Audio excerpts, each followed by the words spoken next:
Pensa Brasil, com Rodrigo Aidar. Rodrigo Aidar, boa tarde. Aconteceu esse caso horroroso no Rio Grande do Sul, o assassinato de um homem negro, jovem, 40 anos. Ele foi retirado da loja do supermercado Carrefour por um policial militar, por um segurança, e espancado até a morte. Não é o primeiro episódio envolvendo o Carrefour, não é o primeiro episódio envolvendo seguranças, e eu acho que tem várias discussões aí. Pegaram os dois, já prenderam os dois. A pergunta para você é o seguinte: a coisa acaba aí? Quer dizer, a responsabilidade criminal se encerra na identificação dos dois agressores que mataram o rapaz, ou na sua avaliação a investigação tem que ir mais longe? Você tem várias empresas de segurança, todos os nossos familiares no Brasil inteiro entram em ambientes onde enxergam nos seguranças pessoas que estão lá para proteger não só o estabelecimento, mas também a integridade das pessoas que estão lá dentro. Qual é o preparo dessas empresas? Que empresa é essa que tinha contratado esse vigilante, esse segurança? Que treinamento é esse? E o contratante? E a responsabilidade de quem contrata? Termina por aí?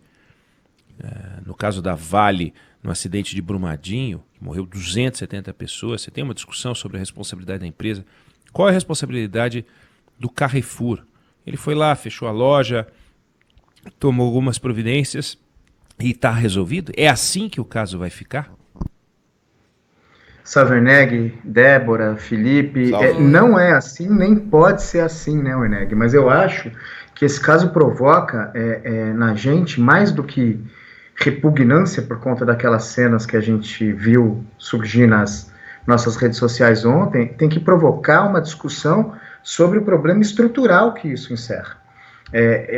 Eu ouvia um pouquinho mais cedo, um pouquinho antes da minha entrada agora, o Felipe anunciar, discorrer sobre um caso que aconteceu em Santo André também. No caso foram policiais militares em exercício, que acabaram espancando outra pessoa também por um problema parecido. Aí me fez lembrar que faz pouco mais de um ano a gente discutia esse mesmo assunto quando surgiu nas nossas redes sociais um vídeo de um menino de 17 anos, negro também, que foi vítima de um episódio de tortura. Se a gente lembrar, foi no supermercado aqui do extremo sul de São Paulo, da zona sul de São Paulo, na periferia, em que o rapaz foi pego furtando uma barra de chocolate.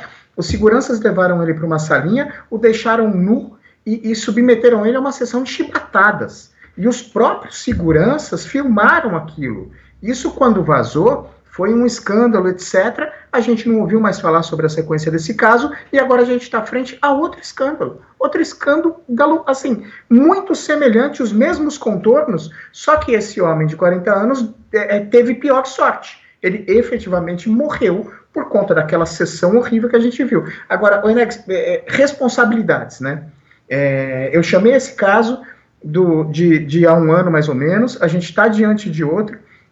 O que aconteceu, quais as responsabilidades do supermercado, dos seguranças, da empresa de seguranças. O Poder Judiciário, se a gente der uma olhada, e eu fiz uma pesquisa um pouco mais cedo, está abarrotado de decisões. A gente vai achar um punhado de casos que responsabiliza, sim, os mercados.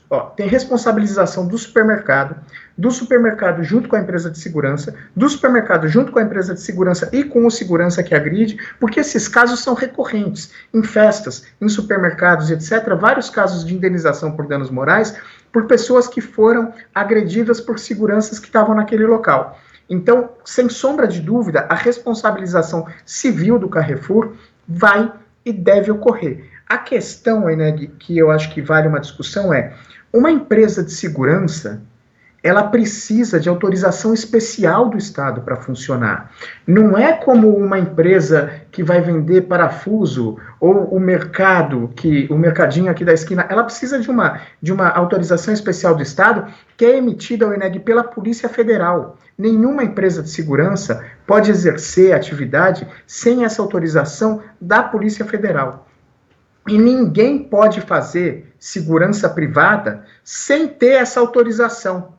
Ou seja, eu ouvia mais cedo também a Débora dizer, o caso desses dois. Um é PM, o outro foi descrito como vigilante da loja.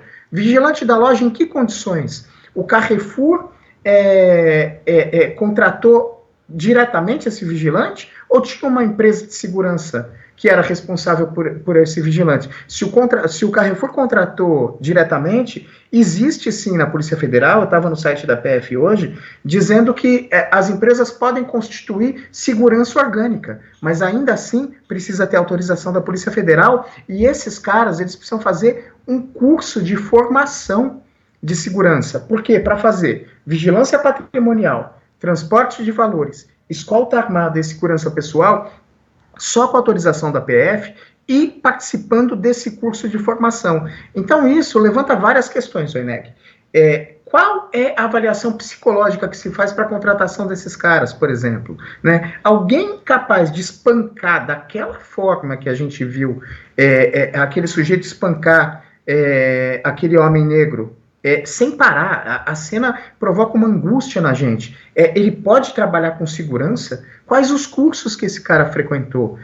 Que tipo de avaliação foi feita para deixar esse cara tomando conta do patrimônio de uma empresa? Qual é essa empresa? Como se deu o contrato do Carrefour? Tem todos os certificados necessários para fazer aquela atividade? Então, Oineg, essa discussão que precisa ser colocada.